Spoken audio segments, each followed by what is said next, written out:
Yes, we're in the kitchen with Chef Stuart Rev Donald from the Third Coast Cuisine and Little House in Midtown. Good morning. Good morning. How are you doing today? Great. Thanks for being on Studio 10 again. Oh, You're a friend of the show. No problem. Tell everybody what we're making. Well, today, you know, Alabama is kind of in the eye of a storm of barbecue. We've got Memphis to the north, we've got the Carolinas to the east, Texas to the west. True. So we've got tastes of all of those, but we've also got our own distinctive sauce here, and it's called an Alabama white barbecue sauce. So that's what I'm going to put together for you, and I'm going to start right now. I'm just going to show you the sauce. Okay. Leave it to an Alabamian to come up with a sauce based in mayonnaise. Okay. So we're going to go with some mayonnaise. All right. And the recipe is going to be on fox10.com. Okay. So if they're not keeping up with this, they can get it there. Sure. Mayonnaise, cider vinegar. Okay. And it's about equal parts of each. Okay.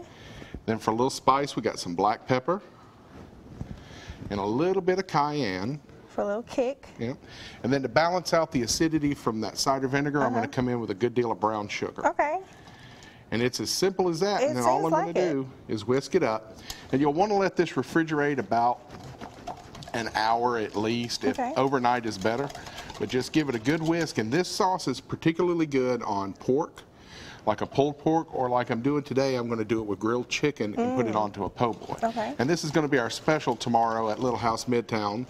As far as we know, we're still going to be open for business tomorrow. We'd already planned to be closed today. Okay. So if there are any changes to that, we'll put it on our Facebook page. All right. Where exactly is the restaurant located? It's at 2351 Airport Boulevard, just about 5 blocks from where the tornado touched down. All right. Tell us a little bit about some of the specials you've got there. Oh my gosh, we do contemporary Southern cuisine. Our most popular dish at dinner is probably our seafood pot pie. Okay. And that is teaming with shrimp, scallops, grouper, crab. We do a filet mignon that's topped with a red-eye demi-glace. On it, our lunch special, we're known for really great burgers. Our Deep South burger has got a comeback sauce on it, which is kind of Executive Chef Mark Walden's spin on Thousand Island, and we top it with his grandmother's recipe for pimento cheese. You've got a saying down there. It goes something like it's your grandmother's cooking, just fancy. Did I get it right? Yeah. Okay. All right. Well, we're going to continue whisking this up, and then when we come back in the next break, we're going to put a little bit more of it together, and we'll save some of that for Joe. How about that? Absolutely. Sounds good. Okie doke. Studio 10 in the kitchen with Chef Stuart Rev Donald. Stuart, remind the folks what we're making this morning. We're making a white barbecue chicken po' boy. And in the first segment, what did we do? We made the white barbecue sauce, which was actually invented by Big Bob Gibson up in Decatur, Alabama. Okay. And it's kind of spread throughout the state from there. Shout out to Big Bob Gibson in the house. All right, so what are we going to do here? What do we need to do? Right now, I'm just going to do just a very simple chicken preparation. I've got a pan that I've got heating up here. I'm going to put a little non-stick down there. And then I'm just going to take some chicken tenders. Sure. And add them to the pan. And I mean, this is a really simple application. The sauce is what really makes this different. And you can do this at home during the summertime if you're grilling chicken out back, or if you're into smoking. Be great. Smoking chicken. Smoking chicken, yeah. But this would really be a good application for that. And it's just one more option. I'm just going to simply season it with some salt and a little bit of black pepper.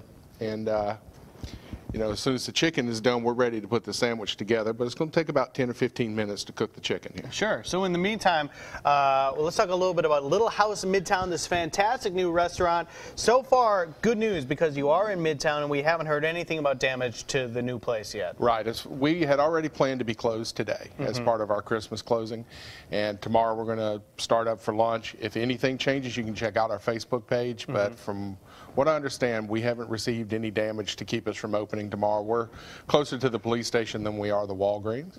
And we just added brunch recently. Sundays from 10:30 to 2:30. And we've got some really creative stuff that we're doing that I don't think anybody else in town's doing. We've got some beignets that are stuffed with banana and orange. Cool. And you know, there's no telling what we're going to come up with each week. My sous chef, Wes, recently did crepes filled with a cream sauce and topped with a raspberry coulis that people seem to love. So sounds so good, man. So Little House Midtown, been open for a little while now. You have to go and check it out, and perhaps a place, you know, if people are crews out there working tomorrow and need a place to stop and get some food as well, maybe they can stop in and check you guys out, because I know a lot of people will be needing a little bit of help during this tough time we're going through downtown Midtown. But I tell you what, this dish is looking so good. We're going to continue to work on this chicken, and when we come back, we're going to put it all together, Stuart. Sounds like a winner to me. All right, sounds good.